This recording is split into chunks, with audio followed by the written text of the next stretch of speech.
reach out my finger. It feels like more than distance between us.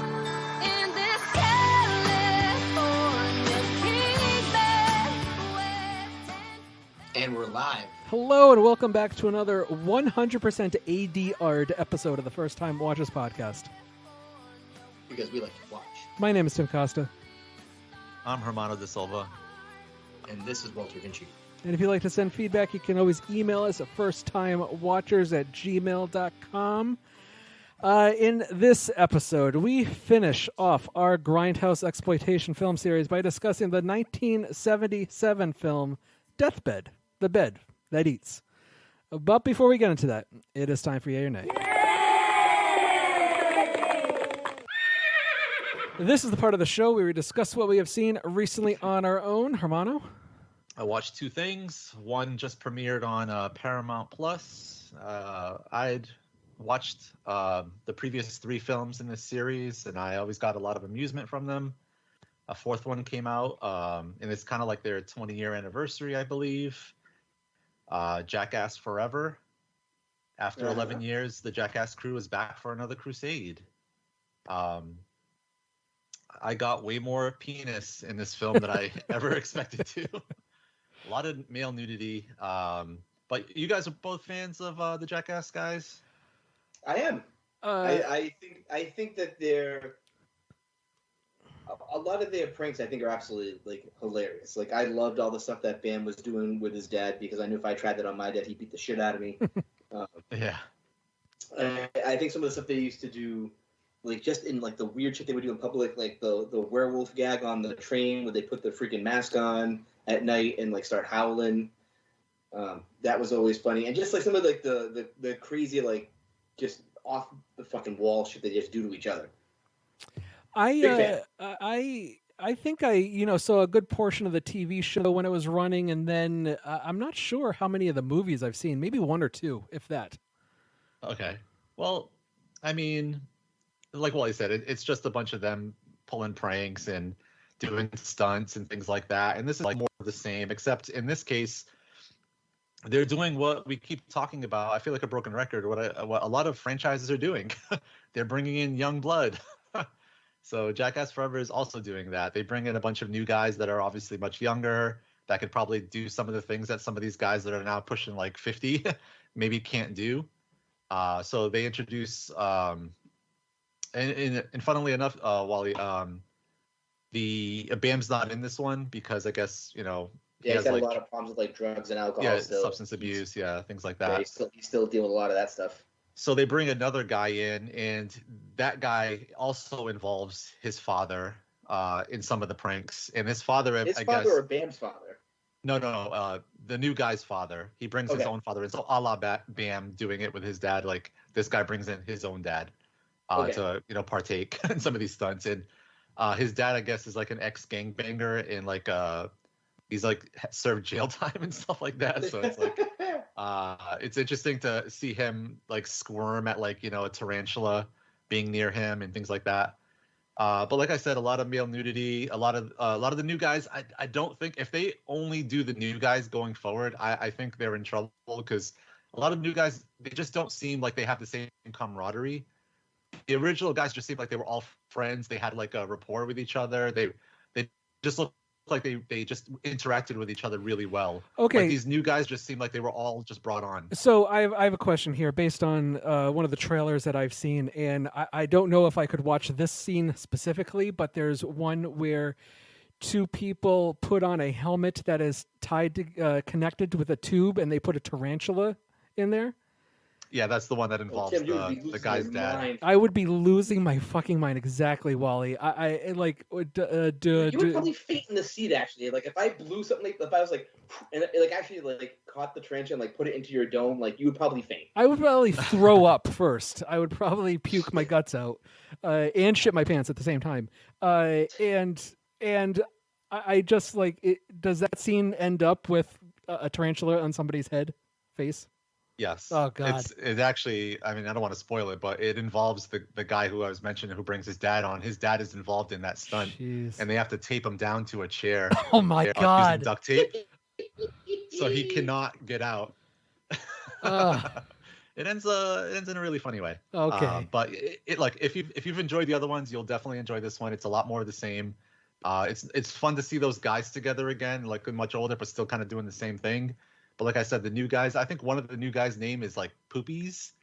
Like he literally calls himself Poopies.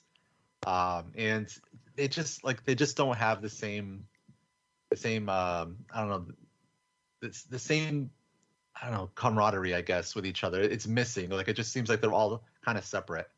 So but it's fun. I think if you like the other ones, like you'll like this one. So it's a yay for Jackass Forever.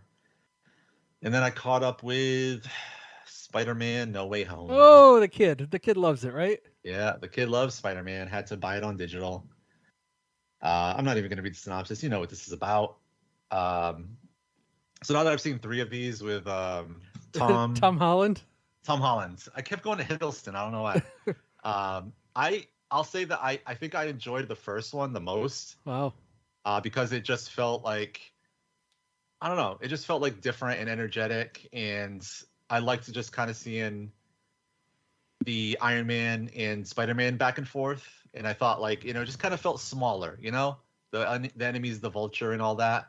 I think as they started getting bigger is when it starts losing me. Like the next one has Mysterio, mm-hmm. and it's like, it's bigger. It's got bigger spectacle to it, and this one is even bigger, with bringing back all the old villains and bringing back. I don't know. Can we say it at this point? Is it spoiler not to say? Everybody knows it's one of the biggest grossing movies of all time. All right, everybody knows. Whatever. Like bringing it back in Tobey Maguire and Andrew Garfield. I think is fun for about 2 minutes, huh. And then I just get tired of it. Like I'm just like, all right, whatever. So I don't know. I didn't love it. I don't think it's terrible or anything. I just feel like as these movies get bigger and bigger, it just feels so bloated and so much going on, and like I just feel like no one has that much to do. Like you bring in like Doc Ock, and it's like, wow, this should be so great, and he has like one scene, and the rest of the scene, most of the time they're spent in like a tube or something. Sure. They're contained, and it's like, and even Willem Dafoe, it's like he doesn't really get a lot of chance to shine. Willem Dafoe is great in this movie. What are you talking about?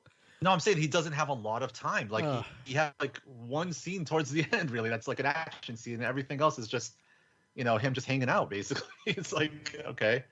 I just thought there could have been more done with that stuff, but I don't know. I think they kind of bobbled it a little bit with. Oh man, I disagree. It's just too much, too fast, and not one person's getting enough to do. That's a shame you feel that way. Ian, look, you with your history with these movies, fine. I get it. But I loved this movie, and I thought that they handled all the characters pretty well. I can kind of see your point with the villains, but at least the 3 Spider-Man are handled really well, and I think it led to a really cathartic moment with Andrew Garfield's version at the end when he has to save somebody, and I was like, that is awesome the way they handled that. Yeah, that was good. I mean, the way they call back to that, and his reaction to that and all that. But yeah, I don't know. I just when I think back, like to all the Spider-Man movies that have come out, I 1000% like the Sam Raimi ones. Oh, sure, way better. Yes, of course. Like not even close. Like these films, like even the first one, like I said, I liked it. The Tom Holland one, like I still wouldn't even put it in the top, but it's maybe number 5. Sure. For me, like I think this series in general as a whole, like I didn't love. I feel like it just started off pretty strong and then just got kind of worse as it went along. But it's still like a mild yay, I guess. Like it's fun. People are gonna like this if they like Spider-Man. If they've already on board for this franchise, I mean, you're not gonna hop off the train at this point. So mild yay for Spider-Man No Way Home. It's interesting you bring up an MCU film because that's all I've been watching recently with a significant other. I've been watching the MCU films. It's pretty much the first time for her watching all these films, and it's enjoyable. It's a pretty good run. So I'm not going to relitigate any of these movies or anything like that. So I don't have any movies to talk about, but this past weekend I did go out to go see a play with her. At the Providence Performing Arts Center, and I saw Daniel Fish's rendition of Oklahoma. Now, I heard this was a train wreck. I have never seen any version of Oklahoma. I've never seen the original production. I've never seen the film version of it. I'm barely familiar with the song Oklahoma itself. And so this was quite the experience going to see this. And now the Providence Performing Arts Center is not a huge venue, but it's probably a somewhat small to medium sized venue. So it does lend itself to be intimate depending on how close you are. And it's interesting. Our seats were originally in the upper balcony, but when we present our tickets to enter, the lady says, "Oh, here you go. You could take these." And they gave us seats 6 rows back from the stage. And because apparently it was not a sold out performance and they just wanted to fill out seats in the front and down below. And I can kind of see why, because I can see why you would use the word train wreck. This is certainly an experiment. It was clearly a very stripped down version and reinterpretation of the original stage play. And it's apparently a lot darker. There's a lot. Look, after the intermission, the second act opens up with an interpretive dance routine with just one person who isn't even a cast member of the other part of the production. And it goes on for like 10 minutes. And I'm like, what? We're keep looking at each other like, what the fuck is happening? And then there's a few moments where someone with a camera comes on stage and gets really close up with performers who are performing monologues. What is captured on camera is projected onto the entire back wall of the stage. So all you see is their face in a black and white image performing this monologue. And again, we're like, what is the point of this? It is something else. And it's obviously a lot darker than the original Rodgers and Hammerstein production. And I don't know, it's very strange to describe and very strange to witness. It's hard to describe and strange to witness. And it was interesting to see at the very end how many people got up and applauded, just like screaming, yes, how much they enjoyed it. And I can only imagine that these are people who appreciate alternate takes on well-known material. So like what like the way you're describing it, like my mind jumps to 2 things immediately. The first is there's an old Sesame Street bit where Kermit the Frog is trying to sing Oklahoma, and the other Muppets keep changing the first vowel. Okay. And so he's like trying to correct him. He's like, it's not Oklahoma, it's Oklahoma. No, they all songs are sung normally, and Oklahoma there is sung twice. Both in the second act. The titular song is not performed until the second act, and the first version is a very upbeat, probably the closest to the original production version, and then the second version is a much darker after somebody is shot on stage, after the body is lying on the ground, and the 2 people who helped shoot him are covered in blood. I gotta say, the special effect for the blood pack to shoot off of this person's chest and spray onto the shooters is impressive. The second version of Oklahoma is sung in a much more angrily way. And so the other thing that also makes me think of is there's an old Whitest Kids You Know sketch where there's a director and he keeps ordering his actors to deliver their lines with their mouths more open. Sure. And so at the end you have on the screen 2 people going and he's just like sitting in the front row, just crying. He's like, "This is my masterpiece." Well, you know what? Probably closer to what you might experience here. I mean, there wasn't any unintelligible dialogue or anything like that, but certainly interpretive and very stripped down reinterpretation. So I don't even have a grade for this. It's just strange. And if anybody out there who's listening to this has actually seen this version, I'd love to hear back from you. Pasture for the cattle, spinach and tomatoes. Flowers on the prairie where the June bugs zoom. Plenty of air and plenty of room. Plenty of room to swing a rope. Plenty of heart and plenty of hope.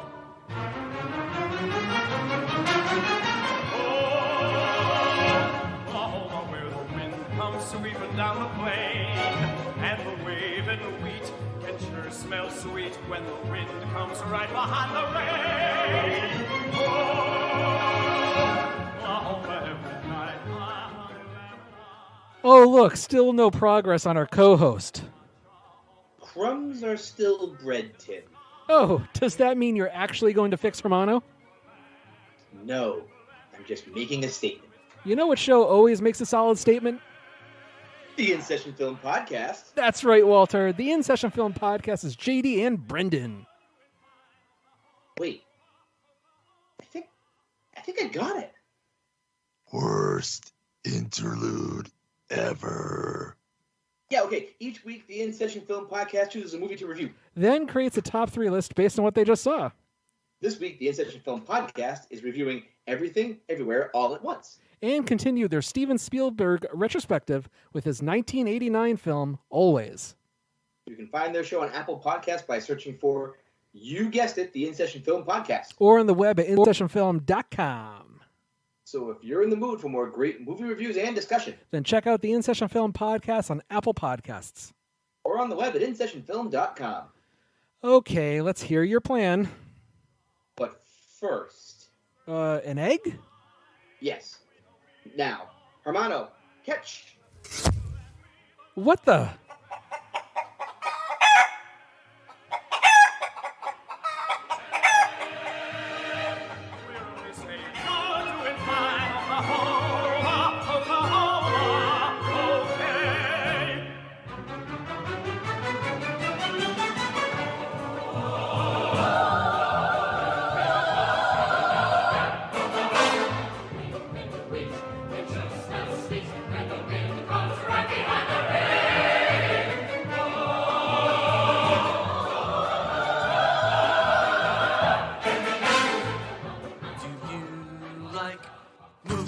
Hosted by inebriated people. That's Kai with the cracking voice and Heather's touched by evil.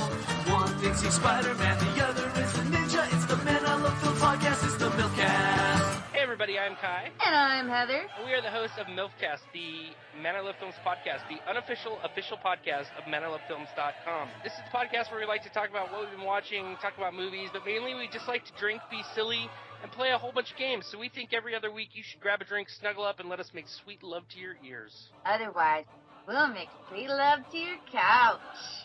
So come and find us on iTunes. Just search for MILFcast.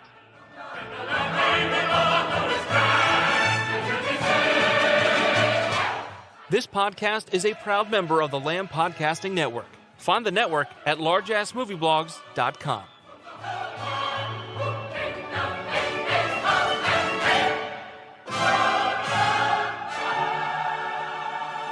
Okay, let's talk about Deathbed, the bed that eats. You're giving the others a present. A kind gesture. Roses growing out of their companion's skull. You aim for the grotesque. You're nothing if you're not grotesque. Except hungry, of course.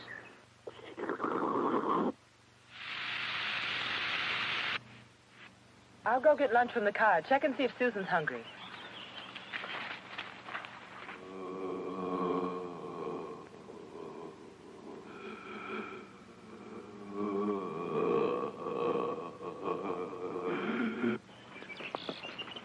She's not there. The bed hasn't been slept in either. Well, if she's hungry, she'll find it. Strange. That dead odor's gone. The air smells rather sweet now.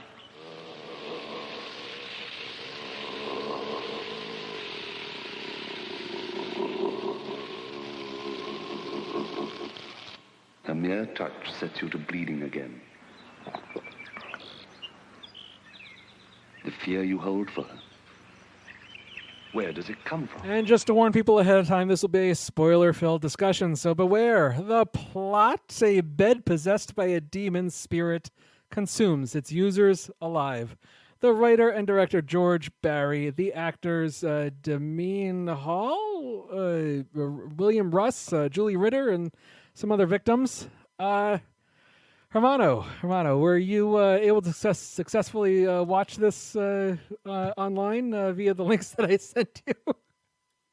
Yep, thanks to you, because apparently this movie was not available in my area on Amazon Prime, and I didn't have access to Canopy either. So my only opportunity was to watch it via those links you sent me on YouTube, which, by the way, was not a great transfer. It's probably less than DVD quality. Nice. So not optimal viewing. You are welcome.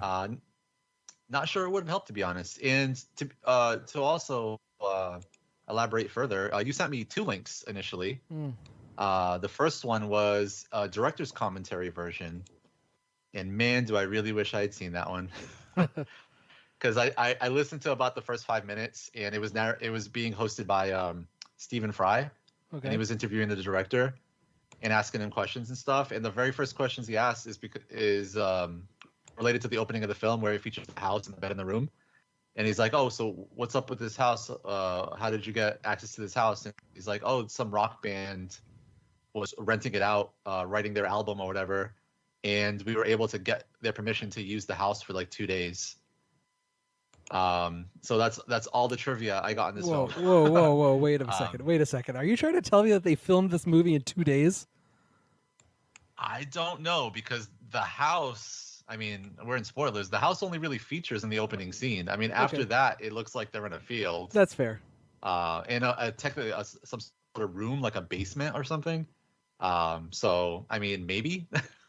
I mean, I would believe it if you told me they shot this in 2 days, because this was like some emo kid's film school project to me. Very artsy. If Wally doesn't at least put the words artsy and fartsy together for this review, I will be mind blown.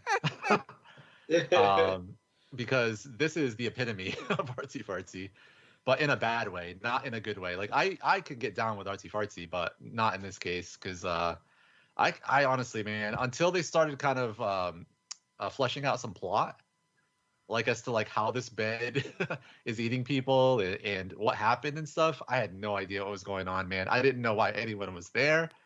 I didn't know why this house needed people to go see it for any reason. Mm-hmm. It just looked like some random house in the middle of nowhere. How did people even know about this place? I was asking so many questions. But yeah, I mean, Blubberil's got some room, man. It's got a new buddy in one of the worst films I've ever seen. Because man, this was bad. This was so bad. I think, like I said, I wish I would have seen the director's commentary, so I could have maybe got into his mindset as to what he was going for. Oh, why don't you just go back and watch it, tonight after we're done here, and then report back to us next week? No, I almost did that. In fact, my plan was I totally forgot to do this, but I was going to listen to the director's commentary at work. Oh. And then, I've already seen the film, and there's no way I'm going to see this piece of shit again. So I just wanted to listen to you. Hey, you director, explain yourself. What the hell? So yeah, I think I may still do it one day, and maybe like use it as one of my yay or nays or something. But yeah, I did not really care for this movie. Wally, I think of all the 4 movies that we had on this list for this series, this is the one that you were most excited for? Yes, because my friend Eric and I that used to work at the newspaper, this movie came up in discussion a few times, and we were able to find like clips of it on YouTube here and there, because like Eric just found like certain like clips like absolutely hilarious. So like when the opportunity came up to be able to actually try to track this thing down and watch it, I was like, you know what, I gotta give it a shot to see what happens. Definitely curious, because I mean this is also considered up until recently a piece of lost media, right? In a lot of circles. The movie was written in 1973, shot in 1977 as a print, and then it didn't see a release until 2003. Mm-hmm. So, and it's probably spurred on by the fact that like Patton Oswalt does talk about it in one of his comedy bits, because he's does a lot of like pop culture references from the 80s and whatnot that I think hit really well. So this was kind of interesting to watch. I thoroughly enjoyed it. Kate hated it. I found it to be absolutely hilarious. Like the opening scene where the two lovers like are sneaking into this oddly furnished bed with nothing else in it, and they decide, you know what? I mean, this is like classic like 70s like, and even classic horror logic. Like, it'd be a really good idea. Let's fuck. And and I think the thing that cracked me up was, while they're getting hot and heavy, like the apple gets pulled into the bed, you're get eaten, and then the core comes back up, or like the bottle of wine gets sunk in and it comes back up empty. But then that also goes directly against like other things you see in the movie of the way the bed eats. And I was a little disappointed that the bed eats people by just like creating like a pool of acid and pulling them in. I would have lost my mind if like there was like some sort of like Jim Henson attempt where like the pillows become eyebrows and like eyes like pop up and like the bed just goes nom, nom, nom, nom, nom, Honestly, that's exactly what I expected going into this movie. I was hoping for that, and I was like, oh, it's just acid. But Harmana makes a good point too, that this does touch it does touch the outer realm of artsy fartsy, but stops just short of getting there because it is pretty much a singular vision and just kind of going through like how there's this bed that eats people, and it does it in the most ridiculous way possible, and there's been a history of people being eaten by this bed, and this is how it was created, and I'm trapped in the picture. Please help. I will. The end was also, I also thought was pretty hilarious too, just in how like it just explodes. Okay, yeah, maybe, but this movie is ostensibly it's awful. It's awful, but I could not help but bust out laughing at the moment there's this old lady in bed pulls out an Oral Lesbians magazine. That was hilarious. I mean, I literally laughed out loud. But other than that, I had no clue what was going on from moment to moment. Because as this was going along, I was trying to piece together what the hell is happening, and I was like, I think it's about this ghost of someone trapped behind a painting on this wall, and that this ghost is telling us about the decades of victims he's witnessed from behind this painting. But then it also follows these three young women in, modern day, like as they fall and how they fall victim to this bed while he's still updating us on this history of this murderous bed. I'm like, I don't get it. Let me ask you something. I got questions. Hermano, I'm sure you have questions too. Many. Yeah. Like, so how are there graves for the original victims if there aren't any bodies left over when the bed eats them? You're asking the wrong person. Okay. Did you guys enjoy how every word spoken was ADR'd? Honestly, that was a hell of a sound experiment too. Because everything is ADR'd, and I don't know if it's just because I'm watching it on like the YouTube version and it's like stuttering somewhat. It was just I think that added to the weirdness. So yeah, other than the weird ADR, there was also this really terrible reverb sound effect to note anytime that something bad was happening. Yep. That got annoying, right? Yeah, exactly. Did you enjoy that, Hermano? No. You know what I hated the most though? Tell me. Was the bed eating sound. Yeah. I love the bit of crunch, crunch, crunch, but it doesn't really crunch at all. Yeah, it was like it was eating like a dry cereal or something. I was just like, what is happening? I mean, you're literally. I feel that had to have been like how they did it, or they just like put a microphone really close to like an apple. Yeah, I guess. I mean, yeah. I mean, I did get some amusement out of the way the bed eats. This like, I mean, they must have had like an incredible like dishwashing soap like budget for this film, right? Because so many dishwash bubbles coming out of this bed that they like dyed orange or whatever to make it look like it was, I don't know, some sort of acid or whatever. but the people's reactions to being literally eaten alive by this bed are so insane that I'm like, are any of these people actual actors? Like, how would you react if a bed started eating you? Wouldn't you be like, what the fuck? Yes. Like, everyone else is just like, oh no, I'm being eaten. Okay, even the girl at the towards the end of the movie, who has half her legs, being sucked down into this thing, and has this really bad fake blood covering her ass and her legs. It gives the closest approximation to a real reaction, but it's all dragged down by how long that goddamn scene goes on. Like, were they going for a one take there? Like, holy shit! How long do we need to see her drag herself out of that room, before this friend finds her? And but they were the whole thing is the setup for the sheet to grab her like a tentacle. Okay, so look, let me ask you something. Why the hell does this bed need to wait for people when it can use the sheets as tentacles and grab anything that is nearby? Because it can't move, Tim. It's an inanimate object. It can just be teleported. No, but it can still move its sheet, and so it can grab things away from the bed. So why the hell does it need to wait for people to be inside the bed, on the bed? No. That's also, can the bed teleport things? Doesn't it teleport that woman's body? And it's like, oh, here's some roses growing out of your friend's skull. Yeah, and I'm like, wait, what? Yeah, it looks like once it's done eating, it can teleport things. Or is that like how it poops? It can just let things pass through, like that knife at the end. When that dude is trying to speaking of this guy that has his hands eaten alive, his reaction at the end is just so, like nonchalant. Would you look at that? My hands.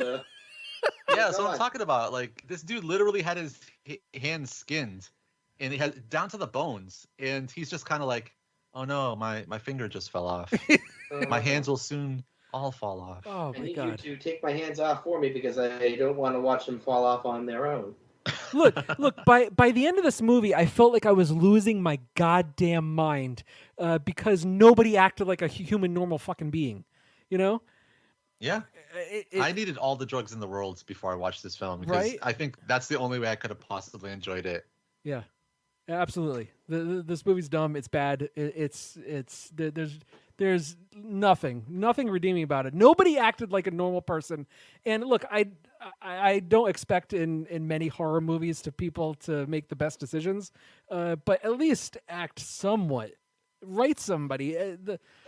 This movie is just terrible. Terrible. It's awful. I think you're right, Hermano. This is one of the worst movies we've seen for this podcast. Would you say it's worse than Night of the Lepus? No, I think Night of the Lepus, from what I remember, actually makes sense. They try to form a coherent movie and plot, and despite how ridiculous and terribly it's made, I would say I would probably want to. Yeah, I would say I would rather watch that than this movie. Absolutely, yes. I didn't watch that movie. If you guys remember, I only watched about 15 minutes and then came onto the podcast anyway and only talked about the first 15 minutes. But I honestly put this next to Blubberella, man. Like, I still think Blubberella is worse. And we're still on the Blubberella train. Woo-hoo! Wait a second. You would still watch Blubberella over this movie, though, right? I'm not watching either ever again.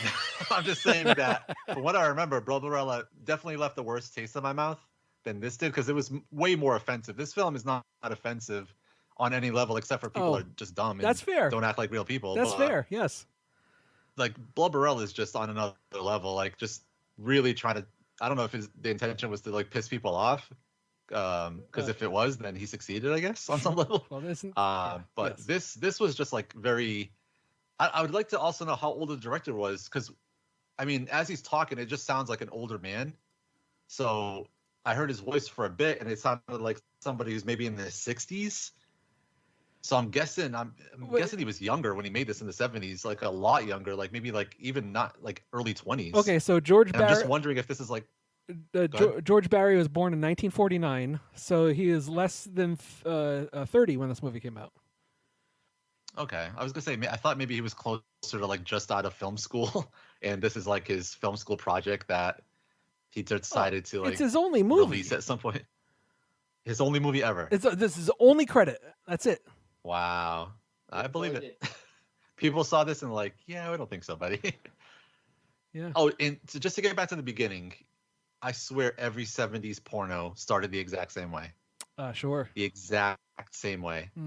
Yeah. With a guy just trying to get a girl into bed, some weird reason why they're even there, and then it ends up more like a horror film, but than a porno. But and it was the way he's grabbing and fondling that girl's boob. I was like, geez, are you giving her a breast exam? I mean, like this is mammogram man. Exactly. It didn't look erotic at all. That was terrible. I gotta say the poster for this is better than anything else that's seen in this movie. But is the poster the one that's on IMDb? Yes. Okay. Yeah. I kind of like that, and it's false advertising though. I'll tell you that. I knew nothing about this film too going in, and it just sounded like it could be like what Wally said. Like the way he described it, I'm like, oh, is this going to be like the Mangler or Christine or something like that? Like something where something inanimate comes to life, and the movie's still on some level entertaining. Mangler maybe less so than Christine, but still entertaining on some level. But no, man, like the way Wally was describing, only if this thing turned into like Cherry on Pee-wee's Playhouse would I have loved this. An A+ if that happened. Yes, if that happened, I would have loved it. If the mattresses just came apart and that was like its mouth, yes, dude, that would be great. But no, absolutely. They had a bunch of acid. Like, we got to use this. Yeah, I gotta say a 4.3 on IMDb, pretty high for 2,400 ratings. That's pretty high, to be honest with you. I'm surprised it's that high. Yeah, I don't know. I and for a movie that's an hour and 17 minutes long, it does not earn that runtime. It feels like it takes forever. Yes. It feels way longer, man. Is brutal. I'm like, 10 seconds movie is like an hour and 17 minutes. It is still going. Yeah. Hermano, you know what? I can see how a movie like this would actually. I can see how someone like David Lynch would be influenced by a movie like this. David Lynch, I guess. Yeah, sure. Because like it starts off with like the black card, and then it just breakfast. Yeah, the title cards were really interesting. I guess there was a dinner, right? Was there a dinner title card? Breakfast, lunch, dinner, and just desserts. Yeah. Oh, okay. So that's interesting. It's an interesting idea, but you don't ever really play off of that very well. They don't, because like the first one's like a white on black title card, white letters, black type, and then the other ones is just like superimposed on the background, so you can't really see it that well. And I feel that maybe if they had put a little bit more effort into making those title cards a bit more prominent, I think it would have actually stepped it up at least a notch in terms of its presentation. Yeah, I guess so. Hermano, do you have any comments on how this movie ends? Like this weird rebirth or whatever? I had no clue. No, the bed blows up, it dies, and then the guy's like, "I'm out, bye." Sure. There's a lot going on at the end. Like to go back a little bit before that, though, in the second act, like a majority of this film, I'm thinking the guy that's trapped behind the painting is really what's controlling the bed, and it's going to be some reveal or something, even though he's kind of playing it off like he's not involved or whatever. But maybe somehow, like I thought maybe they're going to reveal like subconsciously it's like his true self or something like that, coming out, and they trapped only the good side of him or something. But then it's second act, I think they reveal he reveals like, a demon once that lived in a tree came out and he met this woman and like he bled or something on the bed, and like the bed all of a sudden became sentient and the bed wanted to eat people, and I'm like, wow, this is way weirder than I thought it was gonna be, plot wise at least. And where it goes at the end, it's weird. Does the guy double cross the girl at the end? Yes. He does, right? He's like, oh, I'm sorry I lied to you, but that's the only way. The only way to destroy the bed is for you to die, so that the woman who was killed by the bed initially can come back to life and end the curse for good. Yeah, I didn't get. He lies to the girl to set up the ritual so that they can switch bodies, so she'll die. Resurrects the girl that had been initially eaten by the bed, who then bangs her brother with no hands, and then in doing so, because she banged another dude instead of the demon on the bed just explodes and everybody. The guy in the picture is freed. everybody else dies, and the bed is destroyed. I was completely numb by this point in the movie, and I was like, I have no clue. I don't care. I got some of it. I just wasn't sure if that's exactly what happened because the film ends somewhat abruptly after that. Like I didn't see anything really happen to the girl. It felt like the whatever the spell or whatever was happening was still going on, and then it just kind of ends. And I'm like, oh, all right. I'm glad it's ending, but I didn't really get all that. Okay. We ready to get in the grades? Can we be done with this? Yeah, sure. Okay. Wally, what grade would you give this? I give it a D. There's some parts that give me a right chuckle, but overall, I think the presentation, the pacing, the sound, and then the fact that it's not a big cool Muppet bed. Didn't you start off this discussion by saying that you enjoyed yourself with this? There was parts that I found funny, like the parts with the Pepto-Bismol was pretty funny. Okay. The eating the apple, surreptitiously while people are baying. The guy's reaction to his hands being removed. Like, those all I found hilarious, but the rest of the time it was just like you said, like that, the woman trying to escape, with no legs, takes forever. Like, and I know, I know where we're going with this. It's like, this bed's just gonna, attack her with, a sheet or whatever, and then, oh, there it is, you know what I mean? But we waited for it to get to the door, because, no one's gonna figure out what's going on here. But, the fact that the thing eats luggage, too, is also something. Something, right? D- for me. He needs it so that he can give the guy in the painting more items, because I guess he gets all the loot from the bed. So now he's got a bunch of women's clothes. What the fuck's he gonna do with that? D- for me. May we never speak of this movie again, Hermano. Okay, if Blubberella gets a Z-, this gets a Z+. You remember your rating for Blubberella? Oh, I gave it I went all the way to the end of the alphabet and the minus for Blubberella. Okay, that does it for this episode of the First Time Watchers podcast. Donate via patreon.com/firsttimewatchers or buy stuff at zazzle.com/firsttimewatchers. Talk to us on Twitter at 1STTimeWatchers on Twitter. Or write to us at our email, firsttimewatchers@gmail.com. Please download our episodes on Apple Podcasts and Stitcher because we love feedback. Leave us a review. If you have any suggestions of movies for us to watch, please send a tweet or an email. Speaking of suggestions, let's recommend a movie. I'll go first. Look, it's interesting that you guys mentioned Blubberella because I was going to do that as an anti-recommendation, but then I was like, you know what? I would rather point people to our interview from May of 2014, guys. This is 8 years ago. 8 years ago, we talked to the star of Blubberella, Lindsay Hollister. It's our biggest yet ever. Yes, and she was such a good sport talking to us about that if you can search for our on Blogspot our May of 2014 episode interview with Lindsay Hollister, I think you would have a good time. And also, if I am not mistaken, at the very end of that episode, I put in our original review of Blubberella. And you can have a blast listening to that. Wally, what do you got? All right, and I'm going to recommend a movie that I still think is absolutely great, and I feel like I became the prophet for future viewings by this director after I had watched it, because I heard about it, and I was like, I have to track this movie down. From 2010, and that's Rubber. A homicidal car tire discovering it has destructive psionic power sets its sights on a desert town once a mysterious woman becomes its obsession. This movie is amazing. And if you don't believe me, you sit down, give it a chance. And this got me immediately tracking down more of Quentin Dupuy's stuff. And I really honestly believe this director can do no wrong in my eyes. Everything he has given me so far has been gold. Gold. And I look forward to every single movie that he comes out with. But this was the one that kicked it all off for me. Deerskin, great movie. Yep. Hermano, what do you got? I already mentioned mine. From 1995, The Mangler. A laundry folding machine has been possessed by a demon, causing it to develop homicidal tendencies. Sounds familiar. Directed by Toby Hooper. Starring Robert Englund, Ted Levine.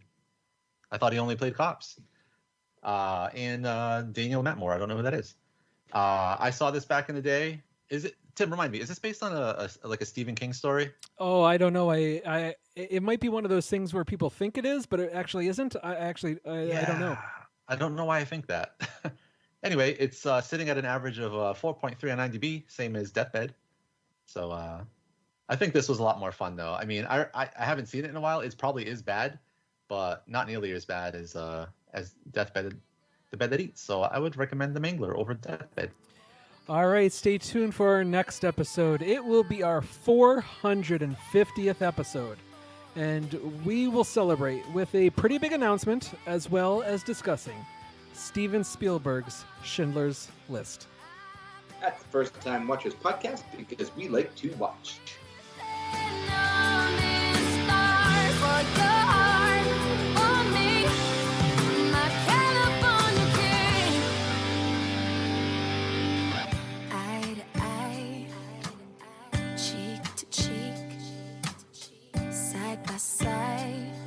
You were sleeping next to me, arm in arm, dusk to dawn, with the curtains drawn, and a little last night on these sheets. So how come when I reach on my fingers, it seems like more than distance between us?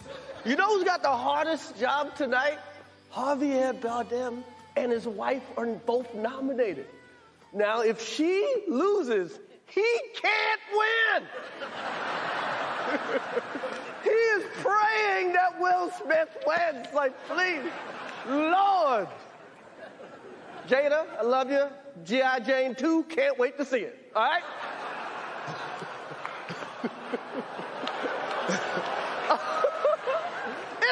That was a nice one. Okay.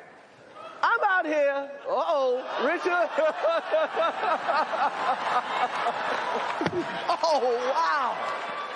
Wow. Will Smith just smacked the shit out of me. Keep my wife's name out your fucking mouth. Wow, dude. Yes. It was a G.I. Jane joke. Keep my wife's name out your fucking mouth. I'm going to, okay? Okay. That was a greatest night in the history of television. Okay.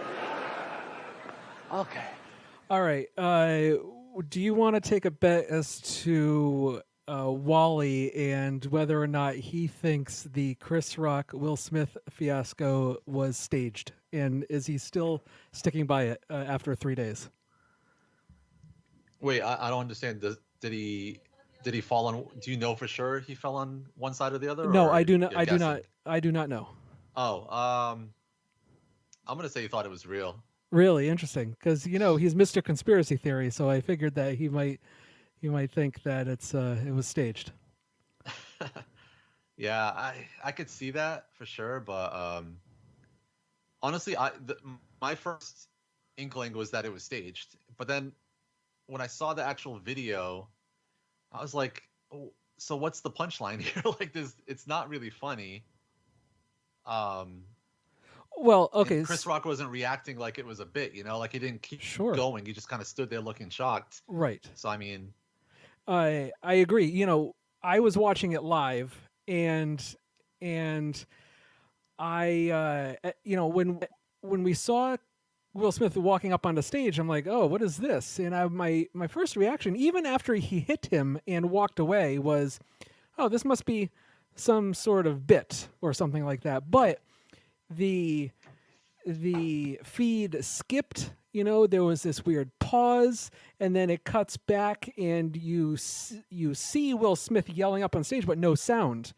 And Chris Rock just kind of staring at the camera until apparently he decided to move on. And I was like, what the hell? We were looking at each other like, what the hell just happened? And then within seconds, of course, the uncensored feeds are on the internet, on our Twitter.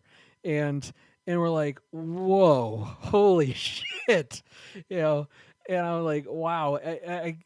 it just kind of stunned us, and it's like, what the hell happened? And of course, you read up on it. There's a history. There's, just the weird background on it all, and just how it all unfolded is just like, wow, unbelievable.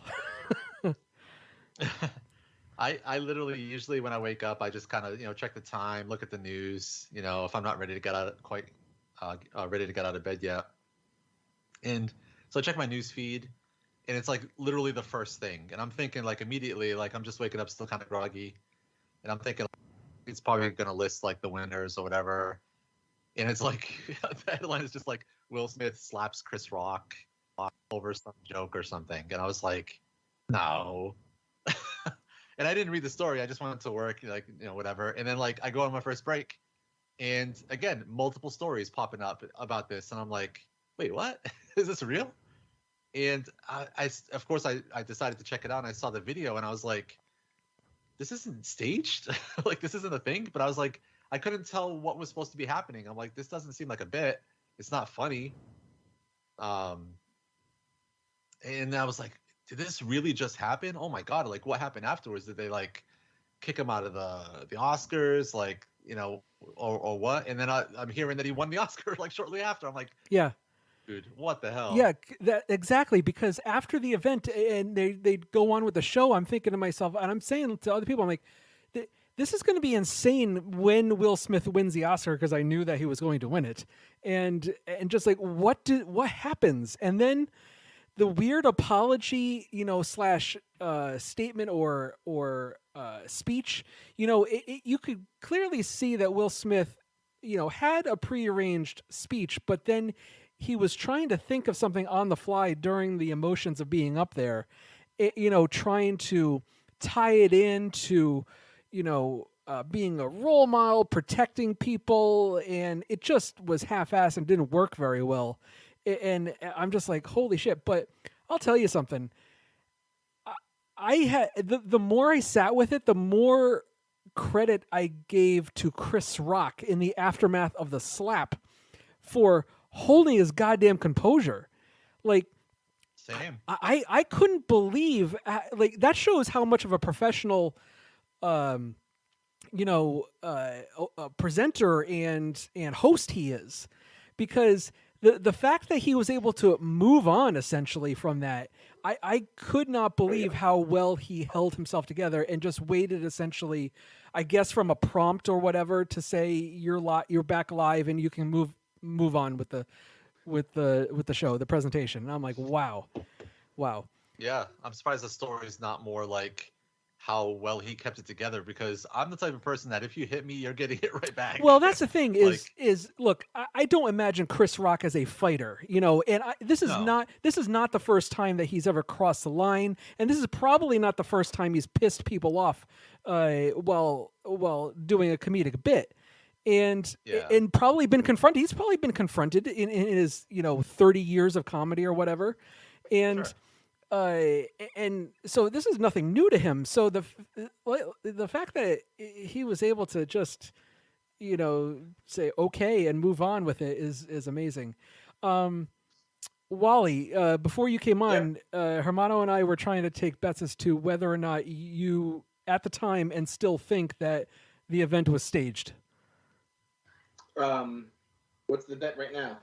Well, Hermano thinks that you think it is real and was real, like not staged, and I think that your Mr. Conspiracy theory here is taken over, and you think it's still, even right now to this day, staged. Well, I mean, how else are you going to drive viewership to a thing that nobody gives a shit about these days? There it is. You pull a publicity stunt. There it is. So I can see where that side of the equation comes from, and if it is staged, then Will Smith missed his cue. In what way? What do you mean by that?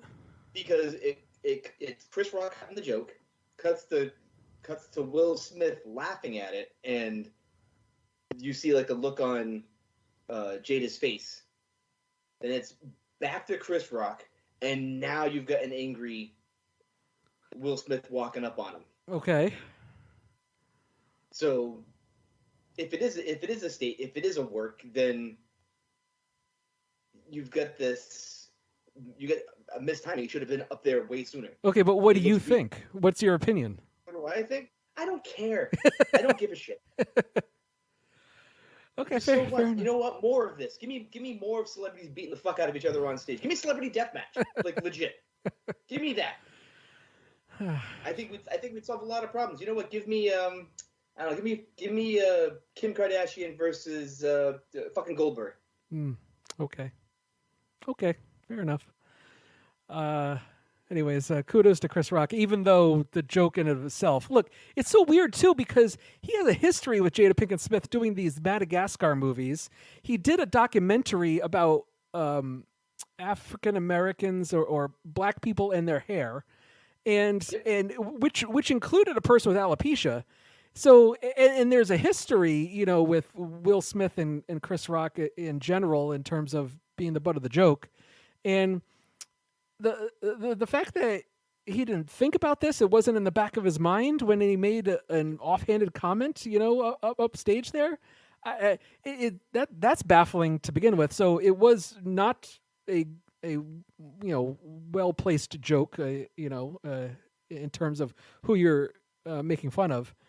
And so, both sides are at fault here. But, clearly I think Will Smith is even more in the wrong. So... yeah, I think that was really ego-driven because, like Wally said, he was kind of just doing the typical celebrity thing, like just kind of laughing it off, like whatever. But as soon as he saw his wife was just kind of like all cringe and did not approve, it's like all of a sudden he's just like, "Oh, I should probably do something," like to save face here because later she's gonna see this playback and see me laughing at it. So I don't know, man. It was really narcissistic. It was completely ego-driven, and this is coming from a guy whose entire career musically was like, oh, I'm gonna stay away from the the profane language, and I'm gonna have this really squeaky clean image. And then he really just he just cracked. It was like so quick. Well, I mean, I can see why he cracked. Like, if you've been the butt of these entanglement jokes this entire time, you know what I mean? He sees that shit. With recent, I don't know, events or at least other more public things regarding him and his life, Will Smith, that is, I would not be surprised that something is up, mentally. And I think that it was kind of leading to a moment like this. It could have happened at another event. It could have happened more privately, whatever, spurred him on or triggered him. This is something that I think was inevitable in whatever form or fashion, and I wouldn't be surprised if he seeks, publicly at least, there's some sort of statement in which he's seeking some sort of help. Because man, you're right. It's something, how his career led up to this moment, and it's such a shame too, because it was pretty much predicted that he was going to win the Oscar, and it was for essentially, his body of work, which, whether or not you agree with it, whatever, it is somewhat deserved, because he is a megastar. He's one of the few absolute megastars, worldwide brands, and it's just a shame that the whole thing, was tarnished like this. I feel bad for everybody else, man. Like I don't even know who won anything because all I could hear was this fucking story. Absolutely. Yeah, Questlove won for Best Documentary right afterwards, and that was completely glossed over. Everything else, because there were some really great moments within the relatively lackluster presentation and show in which, Ariana DeBose wins for Best Supporting Actress, Troy Cotter, the first male deaf actor to win.